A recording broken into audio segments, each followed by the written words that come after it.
Do Tottenham Hotspur have any world-class players?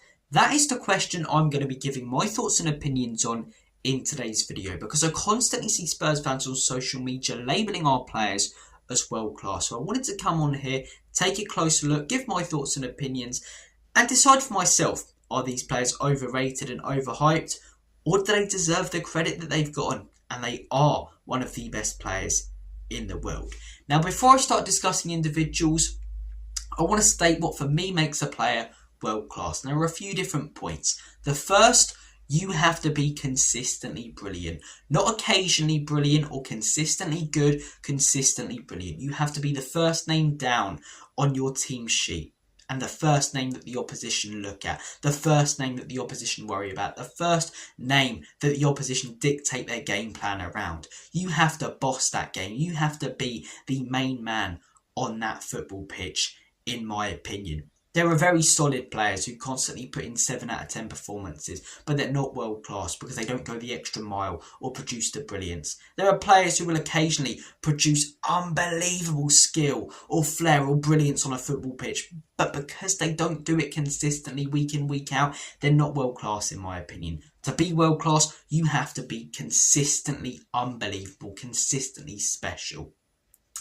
And that leads me on to my next point. You have to be special and unique as a football player. You have to bring something to the table that other people don't. Now, I'm not going to say if someone turns up tomorrow plays exactly like Messi that they're not world class just because they're doing the exact same thing, but you have to have something that makes you unique, things that only you can do on a football pitch that are hard to defend against, or if you're a defender, that are hard to attack against. That's what makes someone world class, the uniqueness. When you look at the best players in the history of football, they're not similar, are they?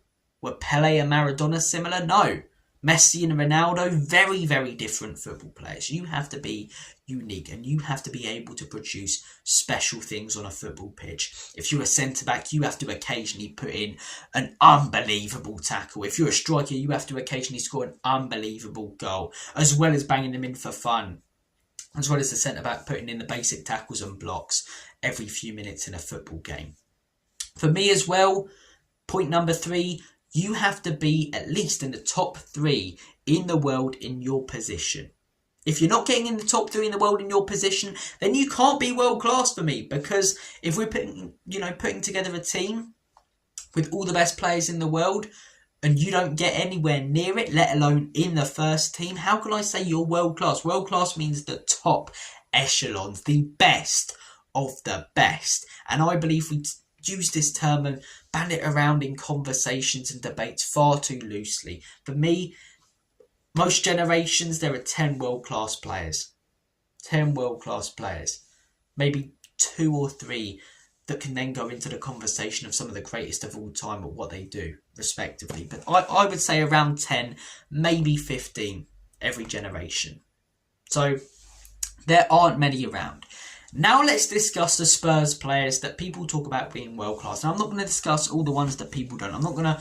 Okay, we're going to discuss Dominic Solanke, because no one's saying that Dominic Solanke is world class. And if they are, they're tucked up safe and sound in their padded cell. Jed Spence as well, very good. No one's saying he's world class. João Paulinho, no one's saying he's world class. Very good, world class. There are a few players that people do call world class. The first, Christian Romero. I believe he is a fantastic footballer. A great centre-back. His aggression is brilliant. He's a natural leader on that football pitch by example and by communication. For me, tackling-wise, one of the best in the world. When it comes to stepping into the midfield and getting those loose balls, one of the best in the world. But here's where he doesn't tick a couple of boxes for me.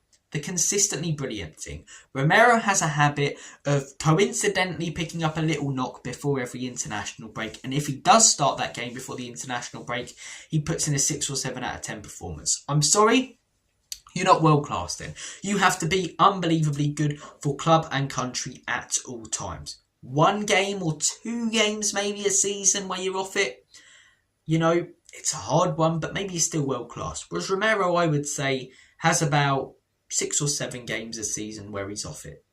Last season, it was probably about 15. But the season before this season, it looks like it's going to be the same. Last season, everything at Spurs was the anomaly, in my opinion. I'm not going to finish 17th again or concede that many goals or even score that many goals. Everything was crazy. But for me, he has too many off games a season. And that doesn't make him world class. He can do very certain things unbelievably well. But can he do anything that other people can't? No. And yeah, he's got success, but having success doesn't necessarily make you world class, in my opinion. He's in an Argentina team, with Messi bowing out in his last few tournaments. Julian Alvarez, full of class, that Argentina team. So, yeah, he's good in it, and yeah, he's been a pivotal part to all of their success. But I can't just be saying as well that winning silverware makes someone world class. Some of the best players in history haven't won loads. Harry Kane didn't win anything in the Premier League, but for me he was world class because he ticked every box. He could do things that no one else could. The dropping deep, the balls forward. He was consistently brilliant, always putting in 8 or 9 out of 10 performances. The stats backed up the eye test. Everything about Kane was world class. Romero, there are certain things he does excellently, certain things he does brilliantly. He's a very, very solid centre-back, probably in the top 10 in the world. Is he in the top 3? No. I'm looking at other centre-backs. Kabasi's above him for me. Saliba's above him for me. Gabriel, it's a close one. Rudiger, above him for me. Van Dijk, above him for me. Bastoni, above him for me. I'm sorry, too many players there that are getting above him. And I'll tell you a player that gets above him for me. Mickey van der Ven. Because what Mickey van der Ven is consistently brilliant. I don't remember watching one bad game from Mickey van der Ven. He's not consistently good. He's consistently brilliant. So Mickey ticks that box. Let's talk a little bit more about Mickey, because he's another one that people call world class. He ticks that box brilliantly. He is consistently brilliant. I'll tell you another box that he ticks. He can do things on a football pitch that other people can't, right? He can. Sprinting 50, 60 yards across the pitch to play a ball across to a winger. You don't see many players doing that. You don't. But with Mickey van der Ven, the amount of goals the defence concedes, and I get there are other players around him, but if you're world class, you alone stop that defence conceding that many goals last season. He'll concede far less this season, but for me, wasn't there last season. He's not aggressive enough sometimes in the tackle. When he's got the time to slide in and make those tackles, he's unbelievably, but sometimes not aggressive enough in the tackle. He is occasionally prone to a mistake. So for me, Mickey van der Ven isn't world class, but he's closer to being world class than Romero because he can do things that other people can't on a football pitch. He has very unique abilities, and in my opinion, what was I going to say? The stats back it up as well with some of the well-timed tackles that he makes, the recovery runs. But again, does he get into the top 3 players in that position? No, and that was one of the big things I mentioned at the beginning of this video that I did with Romero there. He doesn't get in the top 3. Maybe he's above a couple of those other players I mentioned there. But top 3 centre-backs in the world right now, I would say Virgil van Dijk, Bastoni, probably Rudiger or Kabasi, debate between them. There aren't many great centre-backs at the moment, so if he's not getting in, he's not world class. Can he be? Yeah.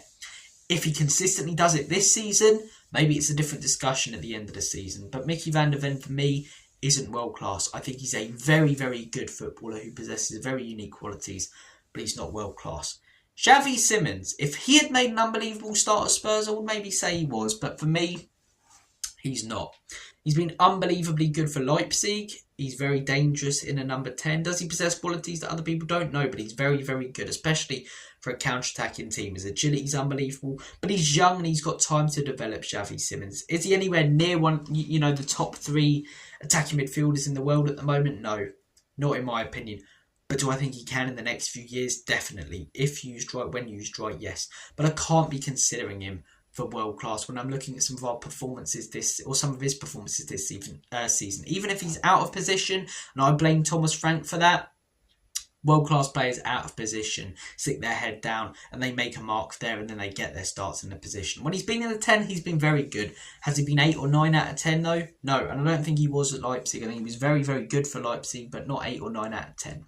He has more experience on the big stage than someone like Van der Ven. Romero has the international success.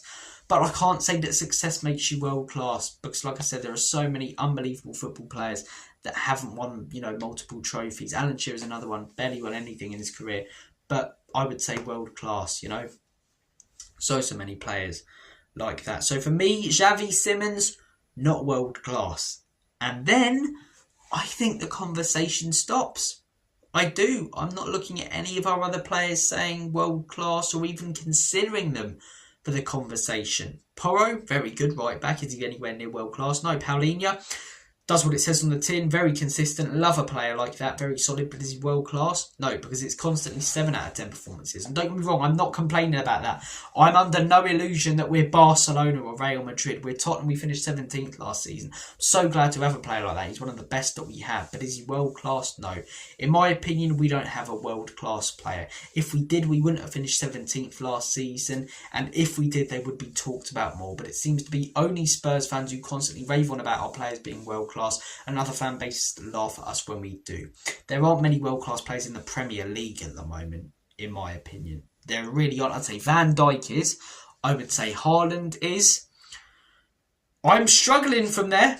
I'm being 100% honest with you. I'm really having to rack my brains. Maybe I'm forgetting obvious ones. Caicedo's getting close. Palmer. But then there's the consistency thing with Palmer. And so far this season, has he been great even though he's had the knock? No. I'm thinking Haaland straight away. I'm thinking Van Dijk straight away. Salah, not consistent enough this season. Was world class last season. Right now, am I saying he's world class? No. It's very, very hard to look at any Premier League players right now and say they're world class. No Man United players, no Spurs players, no Chelsea players. None of the mid-table clubs have any. In my opinion, maybe Palace, Guehi, world class though. I don't know. You get my point. World class should be the best of the best. The best players in the world. And I feel like when a player makes a great tackle or does something brilliant, we label them as, this player's world class. It's like, come on, man, they're not. They're not. Romero's close. Van de Ven's even closer. Simons is a bit off. But those are the 3 players we have closest to that. And still, they're quite a way off being world-class, in my opinion. Quite a way off. Guys, comment down below your thoughts and opinions. If you do have an argument for any of our players being world-class, be very happy to discuss and debate it with you. That is what this channel is for. I'm going to make like a banana and split. Take care of yourselves. All the best. And as always and forever, come on, you Spurs.